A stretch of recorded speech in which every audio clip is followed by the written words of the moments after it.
Bumagsak ang hukbong himpapawid ng Rusya. Hindi umaatras, hindi nag-aarmas muli, bumabagsak talaga. 3 taon na ang digmaan. Ang Rusya na dating inaasahang maghahari sa himpapawid ay nauubusan na ng mga jet, piloto at mga opsyon. Ang inaasahan sanang napakalaking kalamangan ay nauwi sa isang mabagal na sakuna. Malalaking pagkalugi, mga sira ang makina at mga eroplanong kinuha mula sa mga museo at junk shop. At ngayon, ayon sa intelihensya ng United States, maaaring hindi na tuluyang makabawi ang lakas panghimpapawid ng Rusya. Hindi lang ito tungkol sa mga jet na pinabagsak, kundi tungkol ito sa buong sistemang bumagsak dahil sa bigat ng digmaan, katiwalian, at dekada ng maling doktrina. Kaya ano ang nangyari? Paano nawala sa Rusya ang kanilang kalamangan sa himpapawid? At ano ang ibig sabihin nito para sa hinaharap ng makabagong digmaan? Talakayin natin ito. Hindi talaga nagsimula ang problemang ito para sa Rusya noong 2022. Ayon sa mas masusing pagsusuri, may mga palatandaan na nito bago pa nagsimula ang labanan sa pagitan ng dalawang bansa. Pero magsimula tayo sa pagsusuri ng pinakakitang-kita at madaling mapansing sintomas ng krisis sa air power ng Rusya. Ang mga direktang pagkalugi sa labanan. Ayon sa masusing dokumentasyon ng open source intelligence site na Oryx, nawalan na ang Rusya ng hindi bababa sa 100 at 41 fixed-wing na military aircraft na kumpirmadong nasira, napinsala o nahuli. Kasama rito ang mga frontline fighter tulad ng Su-35, mga bomber tulad ng Su-34 at iba pang iba't ibang taktikal na sasakyang panghimpapawid gaya ng transport, radar o airborne early warning at control aircraft. Ito ay kumakatawan sa humigit kumulang 10% ng kabuuang fleet ng Rusya bago nagsimula ang digmaan. Mahalaga ang 10% bilang dito dahil ito ay isang double-digit na antas ng pagkawala para sa isang buong sistema. Tulad ng Air Force, magsisimula itong bawasan ang kakayahan ng Rusya na magsagawa ng mga airstrike at magpakita ng lokal na air superiority sa sarili nitong himpapawid. Dahil mas malaki ang lupain ng Rusya kumpara sa Ukraine, kailangan ng mga eroplano nito na maglakbay ng mas mahahabang distansya para magpatrolya sa himpapawid o tumugon sa mga long-range na pag-atake. Mas malalim pa sa teritoryo ng Rusya dahil dito, unti-unting pinapalawak ng Ukraine ang kakayahan nitong maglunsad ng mga drone na mas malalim sa loob ng Rusya at mas tumpak. Kung magtagumpay na mapabagsak ang 10% ng Air Force ng Rusya, lalo pang hihina ang kakayahan nitong magpatupad ng isang patong-patong na anti-air defense system. Pero ang mga kumpirmadong pagkawala na nakita sa mata ay bahagi lamang ng buong kwento. Ayon sa mga pinagkukunan ng militar ng Ukranya, mahigit 340 eroplano ng Rusya at ganoon din karaming helicopter ang kanilang napabagsak pagsapit ng unang bahagi ng 2024. 2 taon pa lang mula nang magsimula ang digmaan. Maaaring pinalaki ang mga bilang na ito para sa propaganda, pagpapataas ng moral, at mga layuning geopolitikal dahil halos imposibleng mapatunayan ang mga ito, lalo na't malabong aminin ng Rusya ang totoong lawak ng kanilang mga pagkalugi sa Ukranya. Sa pinakamaganda, maaaring makuha lang natin ang eksaktong bilang ng mga nasawi at nawala ilang taon matapos ang labanan at kapag nailabas na ang mga dokumento. Pero dahil tanging mga napatunayang nasira at napabagsak na eroplano lang ang binibilang ng Oryx, malamang mas marami pang eroplano ang nasira. Pero kung walang malinaw na larawan na magpapatunay sa katotohanan ng iyon. Dahil dito, malamang na ang totoong bilang ng mga eroplano na nawala sa Russia ay nasa pagitan ng 2 bilang na ito, na nagpapahiwatig ng higit sa 10% pagkawala. Ang nagpapalubha sa mga pagkaluging ito ay hindi lang ang dami, kundi pati na rin ang kalidad ng mga ito. Nawalan ng Russia ng malaking porsyento ng kanilang pinaka-advanced na mga eroplano. Ito ang mga eroplano na nangangailangan ng maraming taon ng paggawa at mga piloto na mataas ang kasanayan na kailangan ng libu-libong oras ng paglipad para maging bihasa sa labanan. Ang Su-34 Fallback Strike Fighter ay nagbibigay ng isang malinaw na halimbawa. Ang makabagong eroplanong ito, na nagsimulang gamitin noong 2014, ay inaasahan sanang maging pangunahing precision strike platform ng Russia.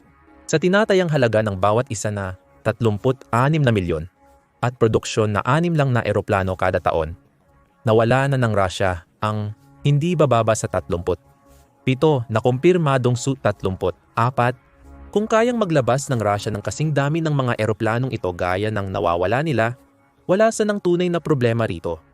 Pero mas komplikado ang totoo. Una, ang mga nakikitang pagkawala ng mga eroplanong pinabagsak sa Ukraine ay maliit na bahagi lang ng totoong bilang.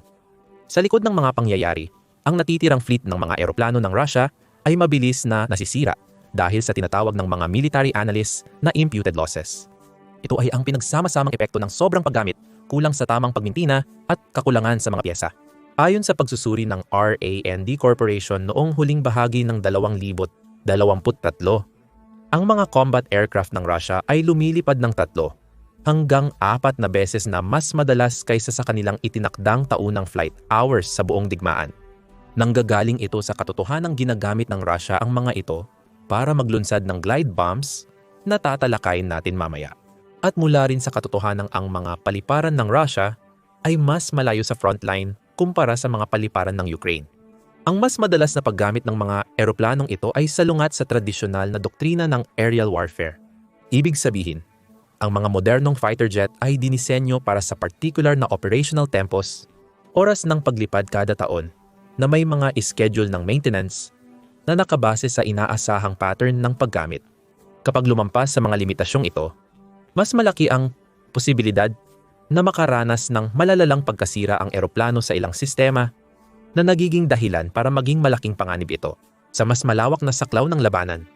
Lalo pang lumalala ang labis na paggamit dahil sa lalong desperadong taktika ng Russia para makaiwas sa depensa ng himpapawid ng Ukraine. Lumilipad ang mga piloto ng Russia sa sobrang babang altitude na naglalagay ng matinding stress sa mga airframe at makina. Ang mga high-stress na flight profile na ito ay nagpapabilis ng pagkasira ng mga critical na bahagi, lalo na ng mga makina, na siyang pinakamalaking hadlang ng Russia pagdating sa maintenance. Ang Su-35S, ang pinaka-advanced na operational fighter ng Russia, ay gumagamit ng Saturn AL-41F, ISA-S na mga makina na nangangailangan ng maintenance pagkatapos ng humigit kumulang 1,000 oras ng paglipad sa normal na kondisyon. Ang kabuang haba ng buhay ng mga makinang ginagamit ng Su-35, isang medyo modernong fighter, ay mula 4,000 hanggang 6,000. Depende sa eksaktong modelo ng makinang ginagamit.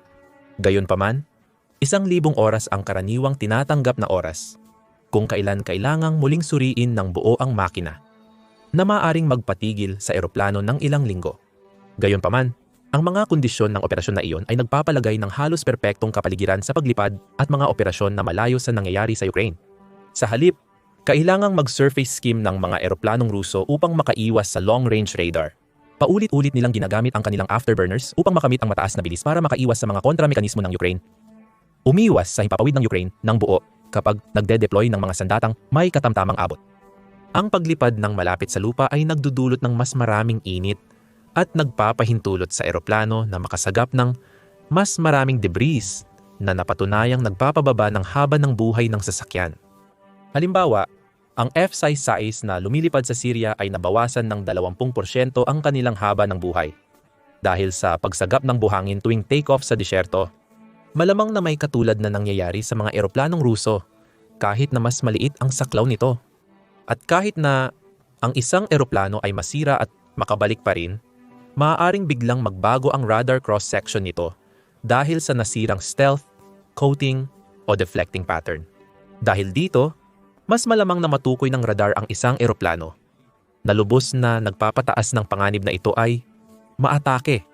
Bilang tugon, kailangang tapalan ng mga teknisyan ang sira na nagbibigay lamang ng limitadong pagkukumpuni at pagpapanumbalik ng orihinal na cross-section o bigyang prioridad ang pagkukumpuni sa labas ng eroplano kapalit ng pagpapanatili ng makina at mga elektronikong bahagi nito.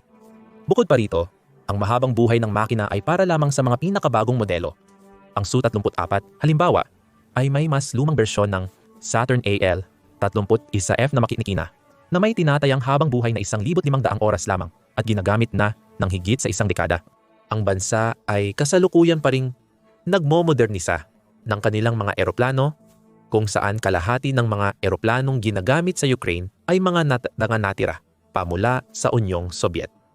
Ang mga eroplanong ito ay ginagamit na sa loob ng mga dekada na nagpapahiwatig na literal na ilang daang oras na lang ng paglipad ang natitira sa makina nito.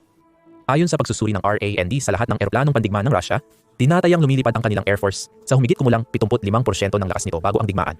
Tinataya ng RAND na dahil sa madalas na paglipad, bumaba ang kalidad ng mga makina, kaya nawalan pa ng 60 eroplanong pandigma ang Russia. At ang bilang na ito ay mula pa noong huling bahagi ng 2023, isang taon at kalahati pa lang mula nang magsimula ang digmaan.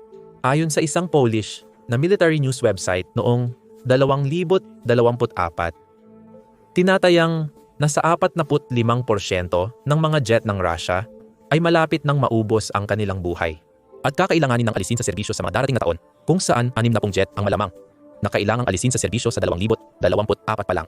Maaaring subukan ng Russia na panatilihin ang ilan sa mga ito para tumagal pa ng 1 o 2 taon, pero hindi iyon tiyak at pangmatagalang solusyon. Kahit pabagalin pa ng Russia ang paggamit ng mga eroplano nito ng 1 katlo, gaya ng sinabi ng RAND, pagkatapos ng 2 taon ng matinding paglipad, halos doble pa rin ang paggamit nila kumpara sa inirerekomendang antas. Pagkalipas ng 3 taon ng labanan, maaaring nawalan na ang Russia ng hanggang 80 hanggang 100 eroplano dahil sa mga tinatayang pagkalugi. At ang bilang na ito ay patuloy pang tumataas bawat buwan na lumilipas. Upang lalong lumala ang sitwasyon, ang mga parusa ng kanluran ay labis na naglimita sa kakayahan ng Russia na makakuha ng mga espesyal na materyales at mga kagamitang pangmanupaktura na kailangan para sa pagpapanatili ng makina. Ang resulta nito ay isang krisis sa pagpapanatili na tahimik na nagpapalapag ng mas maraming eroplano kaysa sa nagagawa ng mga misil ng Ukraine at mga depensang panghimpapawid. Ang krisis sa pagpapanatili na ito ay hindi lang limitado sa mga makina. Ang mga makabagong fighter aircraft ay umaasa sa libu-libong piyesa na may particular na schedule ng pagpapalit. Dahil sa mga parusa na naglilimita sa pagkuha ng mga piyesa, maaaring kinukuha ng mga Russian maintenance crew ang mas mahahalagang bahagi mula sa ibang eroplano para mapalipad ang iba, na lalo pang nagpapalala sa pagkawala ng mga eroplano sa digmaan. Ang mga pangangailangang ito ay sumasaklaw sa parehong mga bagong at lumang eroplano para sa bahagyang magkaibang mga layunin. Para sa mga lumang eroplano, hindi na talaga ginagawa ng malakihan ang mga piyesa at karamihan sa mga eroplano ay nakatakdang palitan o i-upgrade ang mga bahagi. Pero kung hindi rin maa-upgrade ang mismong sistema, maaaring hindi magkasya o gumana ng maayos ang mga bagong piyesa. Para naman sa mga bagong eroplano, maaaring mangailangan ang mga kinakailangang piyesa ng teknolohiya o imported na materyales na ngayon ay ipinagbawal na o tuluyang hindi na dinadala sa bansa. Mas naging kapansin-pansin ito sa mga commercial na eroplano ng Rusya, kung saan mahigit kalahati ng kanilang A300 at 20 passenger fleet ay hindi nagagamit dahil sa kakulangan ng piyesa. Pero bago pa man pumutok ang unang putok sa digmaang ito, ang industriya ng aerospace ng Rusya ay matagal nang pinahina ng isang cancer na unti-unting sumisira sa pundasyon nito. Sistematikong korupsyon at mga pagkabigo sa quality control.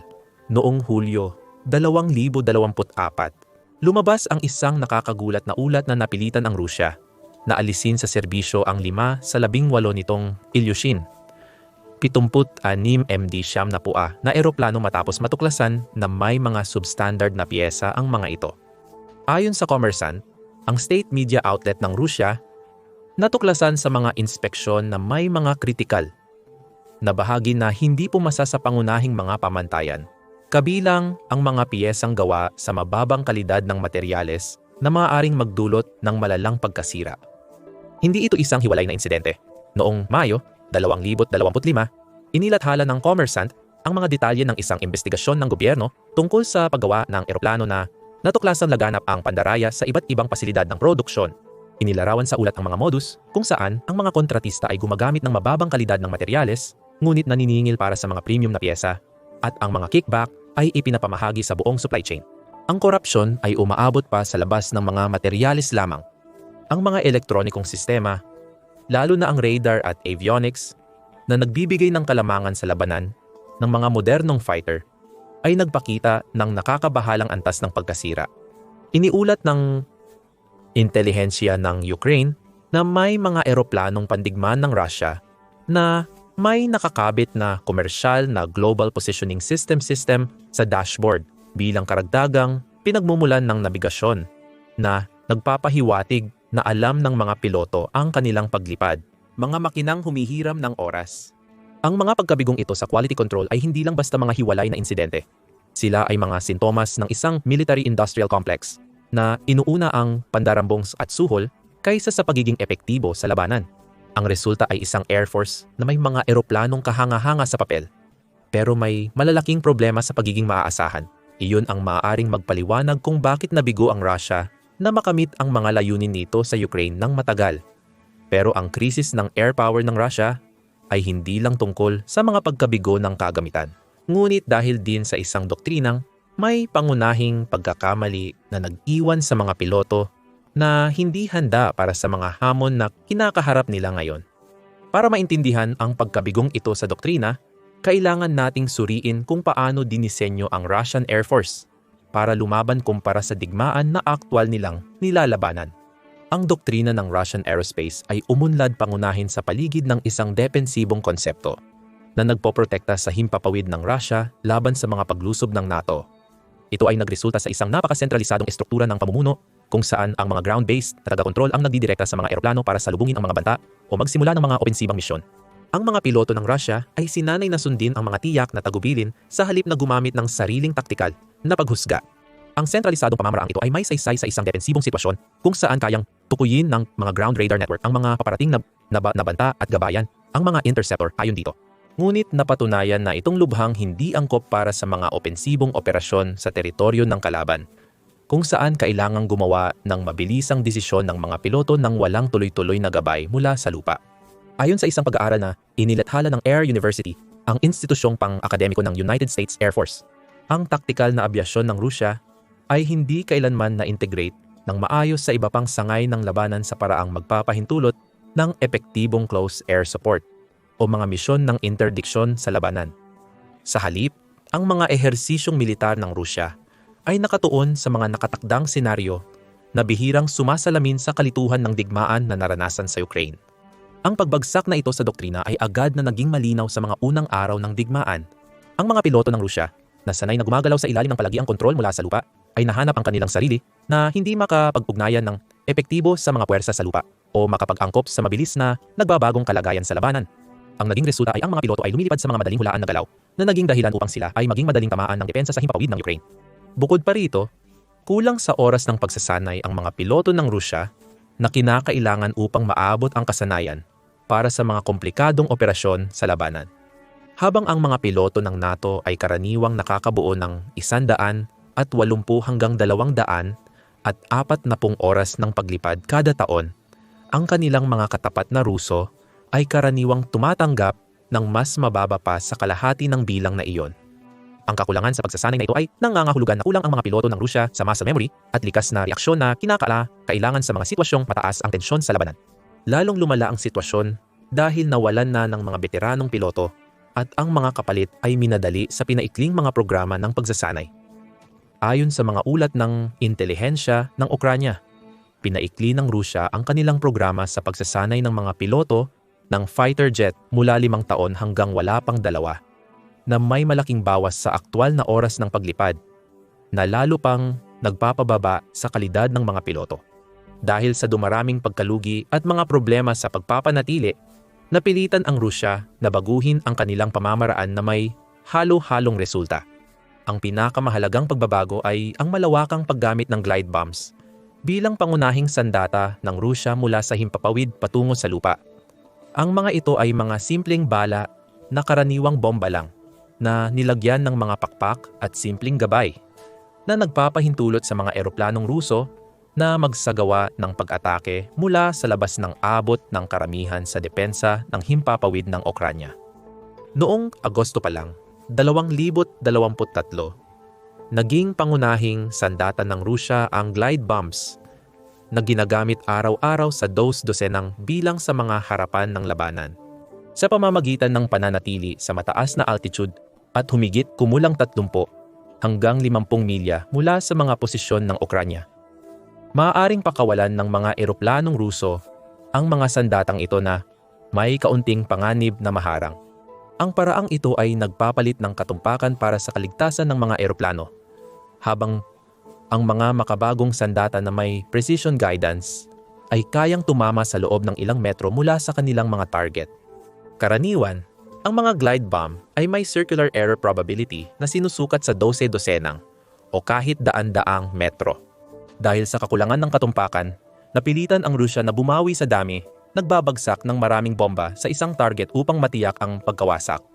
16 na beses na tumaas ang bilang ng mga pag-atake gamit ang glide bomb ng Russia sa pagitan ng 2023 at 24. at ang laganap na paggamit nito ay nagpapahiwatig na gumagana ang sistema o ito na lang ang natitirang posibleng opsyon. Sa kahit anong paraan, mukhang ang mga glide bomb na ang naging paraan ng Russia para dahan-dahang sumulong sa Ukraine. Kahit na may ilang pagtataya na nagsasabing aabutin pa ito ng higit sa isang siglo, base sa bilis ng pag-usad mula 2024 hanggang 2025.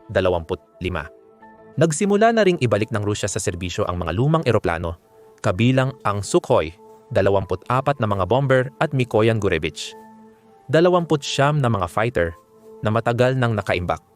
Ayon sa satellite imagery na ipinakita ng intelihensya ng Ukranya, muling pinaandar ng Rusya ang 12 mga eroplano na dati nang inimbak simula pa noong Oktubre 2022. Kulang ang mga lumang eroplanong ito sa kakayahan ng mga makabagong jet, pero mas madali silang ayusin gamit ang mga piyesang gawa sa loob ng bansa. Bagamat maaaring hindi nila kayang makipagsabayan sa mga eroplano ng Ukranya, kaya naman nilang maglunsad ng mga glide bomb na naging sentro ng estratehiyang militar ng bansa. Sa marahil pinakamalinaw na palatandaan ng desperasyon, nagsimula na ang Rusya na gumawa ng mga bagong kopya ng A-50 Airborne Early Warning Aircraft na isang disenyo pa noong panahon ng Soviet.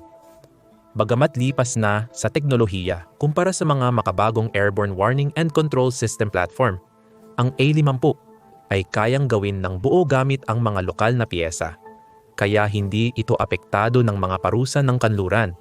Ang mga pagbabagong ito ay nagbigay daan sa Rusya na mapanatili kahit papaano ang kanilang operasyon sa himpapawid, ngunit nagpapakita ito ng malaking pagbagsak ng kanilang kakayahan kumpara sa inaasahan bago ang digmaan. Ang dating inakala bilang isang makabagong puwersa ng himpapawid na kayang magsagawa ng mga tumpak na pag-atake at komplikadong operasyon ay nauwi na lamang sa isang puwersang pangunahing nakatuon sa pagpapasabog ng mga glide bomb mula sa ligtas na distansya.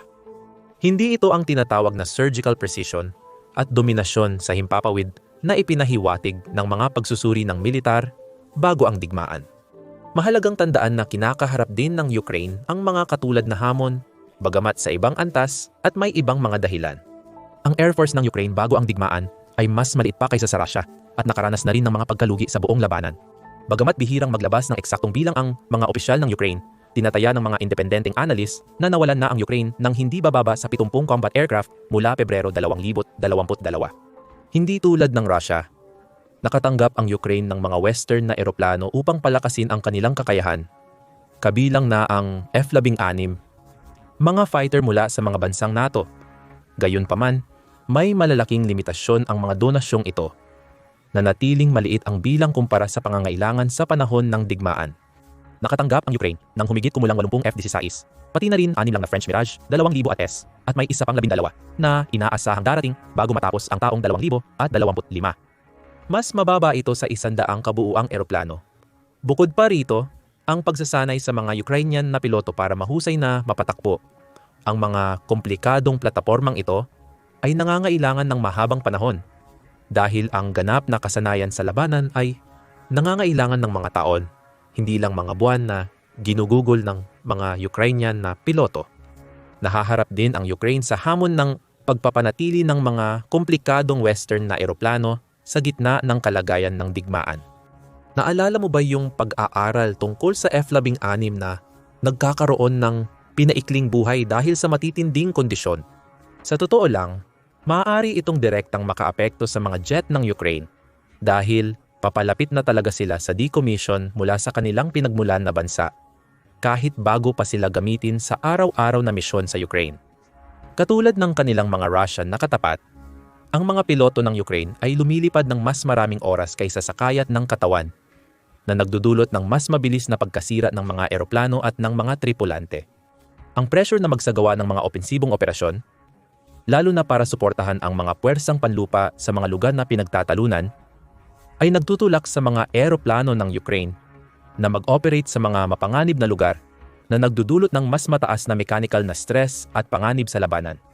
Gayunpaman, ipinakita ng Ukraine ang mas mataas na kakayahang mag-adapt sa mga taktika at doktrina sa pamamagitan ng pagsasanay mula sa kanluran at sarili nilang karanasan sa labanan.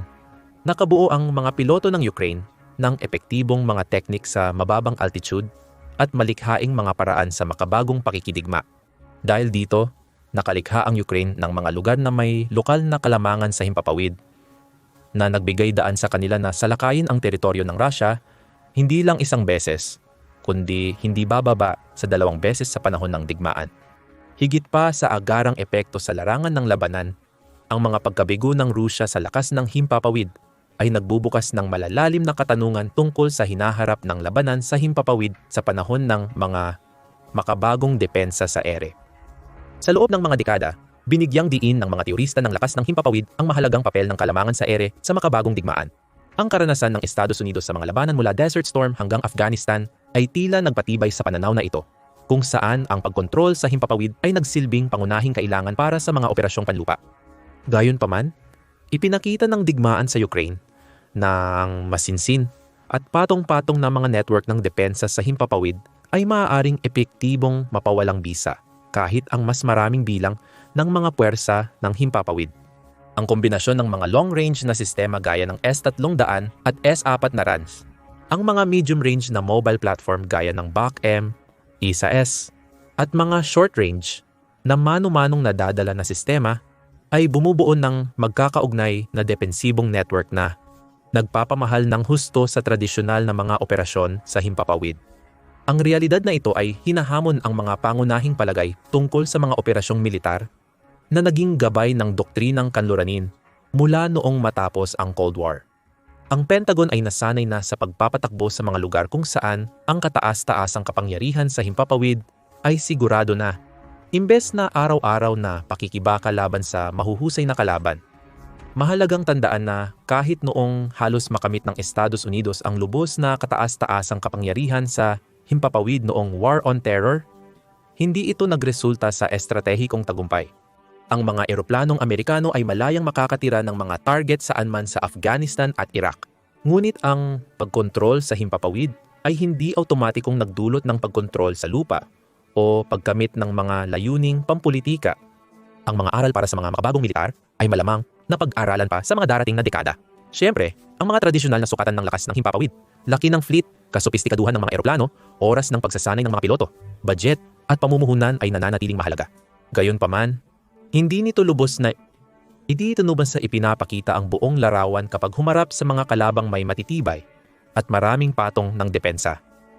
Maaaring ang hinaharap ay mapunta sa mga walang pilotong sistema, mga sandatang kayang umatake mula sa malayo, at pinagsamang taktika ng pagsupil sa depensa ng himpapawid sa halip na tradisyonal na operasyon ng mga fighter bomber para sa mga tagaplano ng NATO na masusing nagmamasid sa Ukraine. Lalo itong may malaking kahulugan. Kung ang puwersa ng himpapawid ng Rusya, na minsang itinuring na pangalawa sa pinakamakapangyarihan sa mundo, ay kayang mapigil ng epektibo ng mas maliit na kalaban sa pamamagitan ng determinasyon at makabagong depensa. Maaaring kailanganing muling suriin ang mga tradisyonal na palagay tungkol sa balanse ng kapangyarihan sa Europa. Hindi ibig sabihin nito na laos na ang mga eroplanong may piloto, ngunit nagpapahiwatig ito na magpapatuloy ang pagbabago ng kanilang mga tungkulin at paraan ng paggamit palayo sa direktang pakikibaka sa larangan ng digmaan. Sa halip, tulad ng ginawa ng Rusya gamit ang glide bombs, maaaring mas tumuon ang mga eroplano sa mga espesyal na misyon kung saan maaaring pagsamahin ang kanilang natatanging kakayahan sa mga murang sistema ng sandata. Upang mapaboran ang isang panig, ano ang palagay mo sa mga kaganapang ito? Magiging simula ba ng bagong panahon ng makabagong estratehiya sa digmaan ang kabiguan ng Rusya na makamit ang air supremacy? At ang mga tradisyonal na fighter jet ba ay nakatakdang maging kapaki-pakinabang lamang sa mga sitwasyon ng hindi pantay na digmaan?